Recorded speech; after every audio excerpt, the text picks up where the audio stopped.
Hey, it's Rachel Cooke, your modern mentor.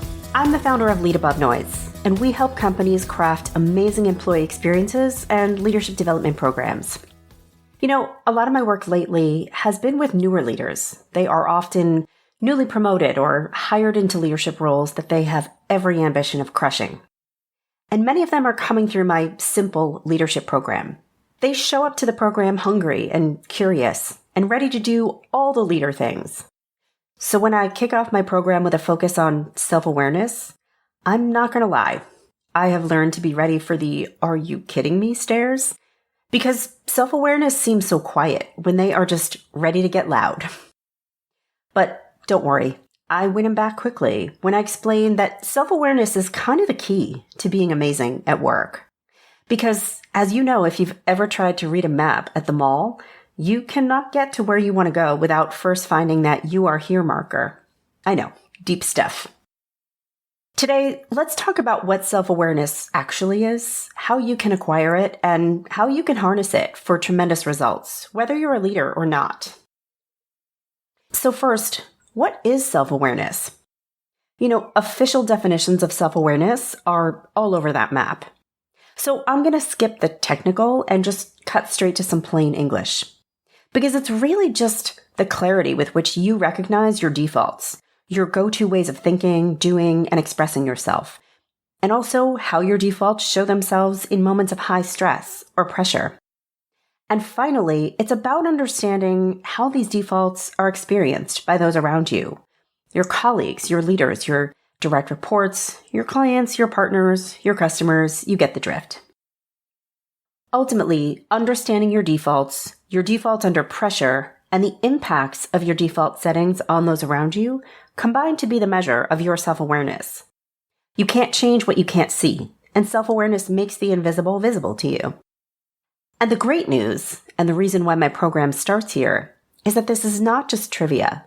It's not just about knowing, but rather learning how to flex your defaults, your natural style, to meet the needs of different situations. Because nothing about you is wholly fixed or permanent. So, how do you gain self-awareness? In the Simple program, we use a social styles self-assessment to capture how you tend to think and act.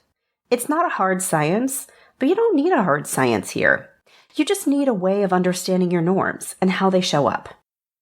Our assessment helps you define your working style by asking you to reflect on your bias for action, your need for analysis, your capacity for empathy, and your drive to be collaborative. But even without an assessment, you can do your own personal reflection. Ask your leader or colleagues or direct reports for some feedback. Here's just a sampling of some questions you might first ask yourself and then ask those around you, and see how well your answers match theirs. Okay, some of those questions. Am I more inclined to solicit lots of ideas and opinions, or just choose a course of action? How well do I balance talking with asking and listening? How clearly do I articulate my vision and expectations for a project before I ask others around me to go execute? Am I more cooperative and collaborative, or am I more independent? Do I place more value on making people feel included or just getting the work done? You have my permission to edit or add to or alter any of these questions. But the point is to ask questions of yourself and others designed to give you insight into how you tend to work and how the ways in which you work are generally received by those around you. So now, what do you do with this info? In self-awareness, but I guess also in life, it's not so much about what you know, but it's about what you do with what you know. Here, the goal isn't just to know your style, but it's to let your knowing inform your actions. If you're seen as a super collaborative leader or partner, that's great. No doubt you are delivering products or outputs that capture the voices of many stakeholders, which means your outcome is probably richer. But also, are you potentially, maybe in moments of stress or uncertainty, allowing yourself to stay too long in the idea collection stage? And is there an opportunity for you to infuse more discipline into maybe collecting a certain number of opinions before you switch into action mode? Or maybe you find that you are excellent at painting a clear and detailed vision for your team. You are so clear and detailed, though, that your team feels like there's no real room for them to contribute to or influence the shape of the outcome. Maybe your goal then is to lighten up a bit on the details. Use that collaborative spirit to invite others into the visioning process with you. The more others contribute to defining an outcome, the more ownership they'll feel of it, and the more engaged they'll be in bringing it to life. Ultimately, there is no singular good or bad way to lead.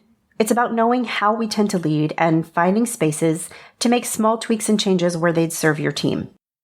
Not sure where to begin or what changes to make? Ask those who are working most closely with you. And no, it doesn't need to be awkward. Here are a few approaches you might take. Hey, I know I tend to be really analytical. I love data and I love to plan. It would be helpful to hear about when and how that serves you, but also when that might hold you back. Is there a different approach I might try sometimes? Or how about, hey, I would love to do a quick after-action review of X project. Would you tell me 2 to 3 things I did during that project that felt really helpful or supportive, and maybe 2 or 3 things you wish I'd done differently in the moment? I'm really working on my leadership style. Listen well, make changes, and be sure to circle back later and ask, how was it that time? Was it better? Again, permission to add or edit. The goal is to ask a question that unlocks insight that you can put to use. Yours is the opportunity to turn that insight into action. Remember, self-awareness is knowing yourself, but knowing is just trivia. Take your awareness and make something new happen. Any change you can make that enhances the performance of those around you is a change worth making. Join me next week for another great episode.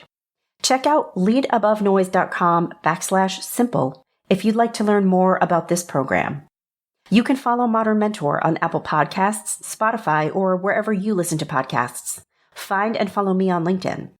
Thanks so much for listening and have a successful week. Modern Mentor is a quick and dirty tips podcast.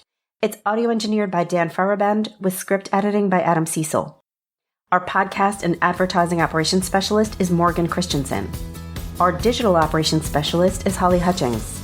Our marketing and publicity assistant is Davina Tomlin, and our intern is Cameron Lacey.